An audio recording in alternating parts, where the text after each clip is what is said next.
The East German secret police went to extraordinary lengths to track down people who wrote letters to the BBC during the Cold War.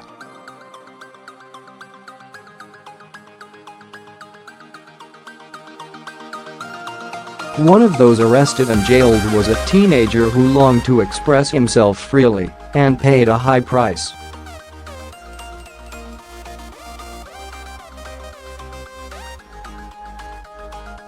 It was the last day of the summer holidays.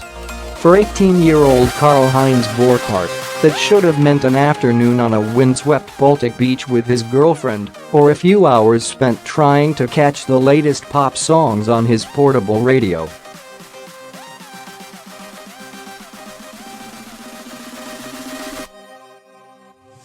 Instead, his childhood came to a sudden end.His mother hurried into his room unusually early and told him to get dressed. 5 uniformed agents were waiting downstairs.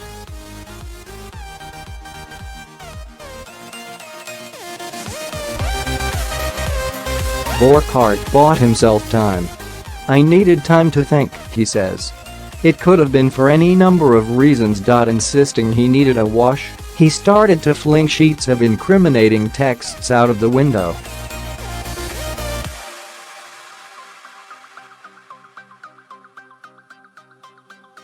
He couldn't know that the secret police already had all the evidence they needed.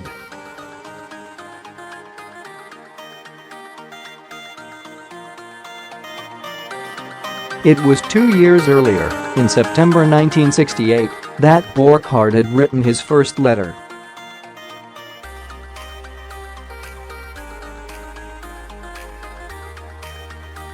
It wasn't easy to keep anything hidden in the cramped two-room flat Borchardt shared with his family in Greifswald, a small town on Germany's northern coastline.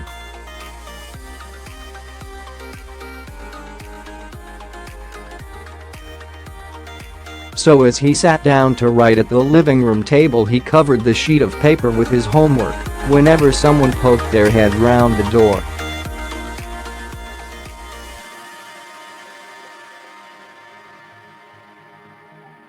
The radio sat to his left, and Borchardt was glued to the crackly foreign broadcasts coming out of Prague, where Soviet guns and tanks had rolled in to crush an attempt to introduce liberal reforms.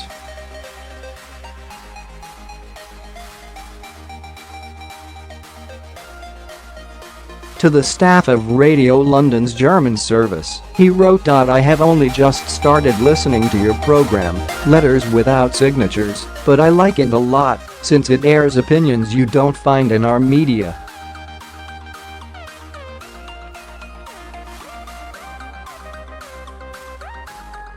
"I am 16 years old. I will write to you regularly, mainly about young people and their views on world affairs.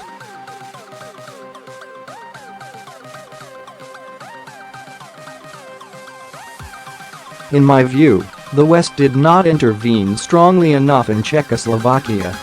Does a country which fought so hard for its freedom have to carry on marching to the tune of the Soviets?" Borchardt signed off with a codename and addressed the envelope to a Rolf Degner in Kantstrasse 45, West Berlin.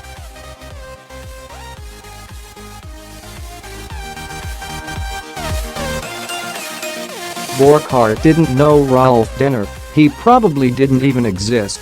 But this was the address he had noted down at the end of the BBC's latest transmission of the program on its German service.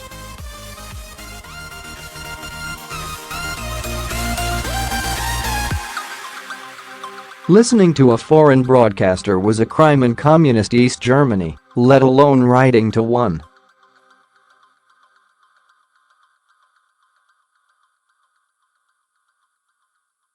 Yet Borchardt didn't see any personal risk. He believed he was shielded by anonymity. How could they possibly find him? He dropped the letter in his local postbox.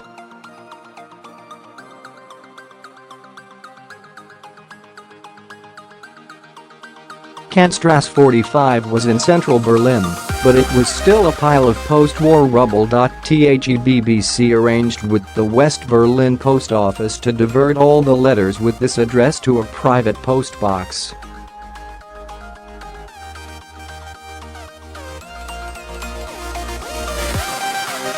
These were delivered to the BBC's West Berlin office and then on to Bush House in London.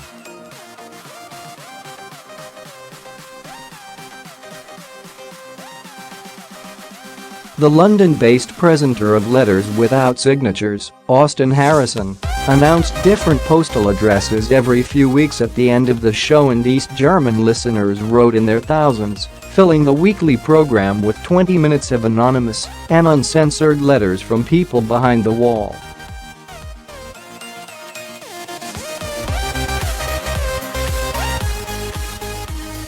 Much to the ire of the East German regime, the BBC program gave an extraordinary insight into the physical and emotional lives of a cross-section of GDR society for more than 25 years.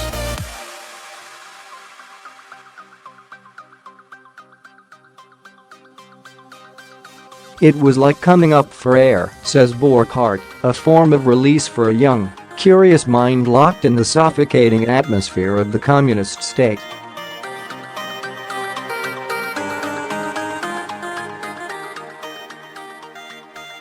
Freedom of speech didn't exist in East Germany, so they did a detour via London, says Susanne Schadlich, herself a child of the GDR and the author of Brief ohne Unterschrift, German for letters without signatures, a detailed analysis of the BBC program.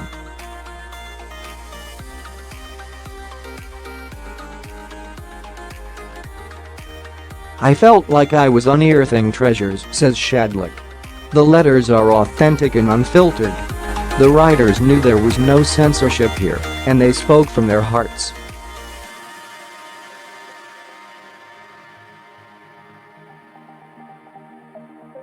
Many wrote in desperation, appealing to the outside world not to be forgotten as the Berlin Wall was going up.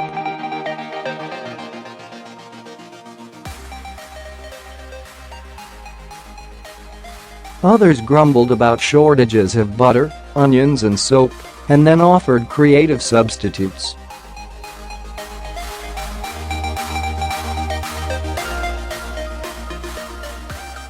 There was widespread despondency and the fear of being trapped in a repeating cycle of history.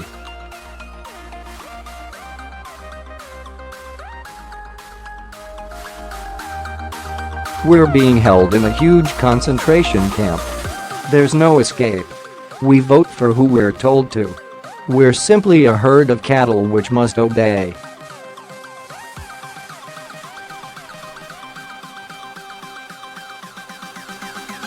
Teachers wrote in, as did farmers, doctors, shopkeepers, even soldiers. An astonishing number of disillusioned children also put pen to paper. We are being